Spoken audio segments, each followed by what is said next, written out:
want to see how I hate to lose? You don't have to fight me, Bob. Think about it.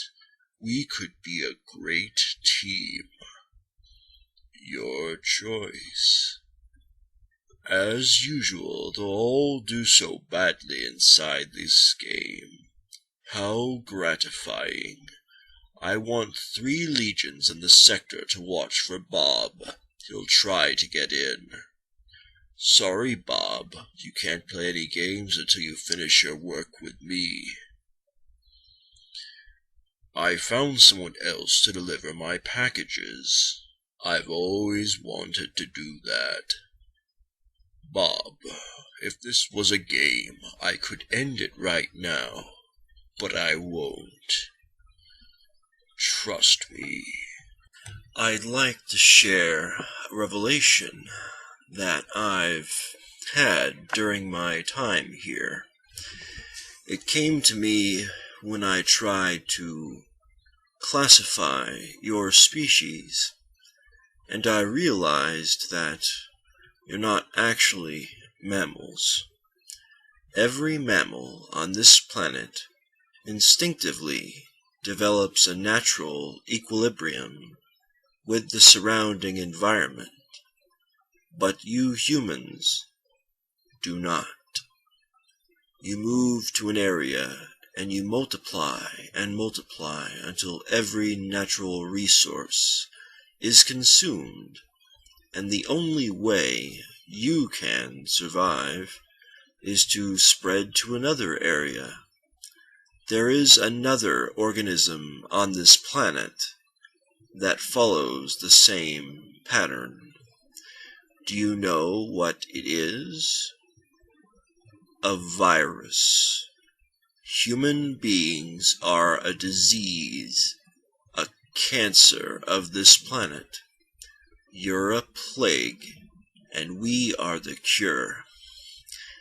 I'm going to let you in on a little secret. I hate this place, this zoo, this prison, this reality, whatever you want to call it. I can't stand it any longer. It's the smell. If there is such a thing. I feel saturated by it. I can taste your stink, and every time I do, I fear that I've somehow been infected by it. As you know, I'm quite keen on comic books, especially the ones about superheroes. I find the whole mythology surrounding superheroes fascinating. Take my favorite superhero, Superman. Not a great comic book, not particularly well drawn, but mythology. Mythology is not only great, it's unique. Now a staple of the superhero mythology is there's the superhero and there's the alter ego. Batman is actually Bruce Wayne. Spider-Man is actually Peter Parker. When that character wakes up in the morning, he's Peter Parker.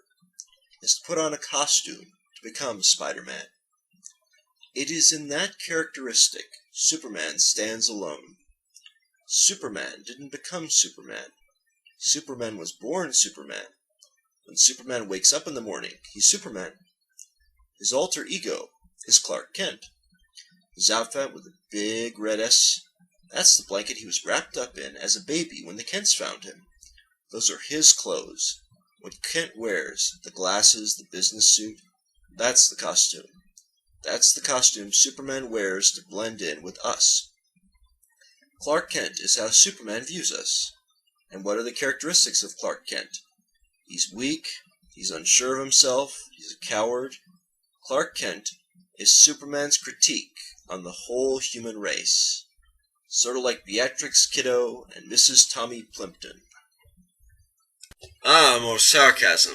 For what profit is it for a man if he were to gain the whole world and lose his own heart? Matthew 16:26, I believe. Fantastic performance. Truth be told, I'm rather surprised you made it all the way here. Really quite the show you've put on. I can't imagine how hard it must have been for you, losing your friends and comrades, fighting against the insurmountable obstacles I placed in your path time and again. You are a credit to your people, you know. Ah, but I'm afraid your entire journey has been for nothing. Entertaining though you've been, I have no intent of letting you foul a perfectly good plan. I hope you enjoyed your life as you lived it, and bade farewell to your family and friends, or, at least, the ones I didn't kill. Oh, your efforts, your struggles, your pains, your sorrows, watch as I destroy all you've worked for. You know, I never feel comfortable on these sort of things. Victims, don't be melodramatic. Look down there. Tell me, well, would you really feel any pity if one of those dots stopped moving forever? If I offer you 20,000 pounds for every dot that stopped, would you really, old man? Tell me to keep the money. Or would you calculate how many dots you could afford to spare? Free of income tax, old man. Free of income tax. The only way you can save money nowadays. Don't be so gloomy. After all, it's not that awful. Like the fellow says, in Italy for 30 years under the Borgias, they had warfare, terror, and murder, and bloodshed. But they produced Michelangelo, Leonardo da Vinci, and the Renaissance. In Switzerland, they had brotherly love. They had 500 years of democracy and peace, and what did that produce? The cuckoo clock. So long, Holly. You've been referred to by some as the world's greatest Boy Scout, fighting for truth, justice, and the American way, as if that were some inseparable holy trinity. Truth, that's in the teller, just calmly massaged words that may be nothing but carefully finessed lies. Justice belongs to the judge, who sits above those who put him there because they can't trust themselves. And the American way, it constantly evolves out of something that proves to be true and a lie, just and more.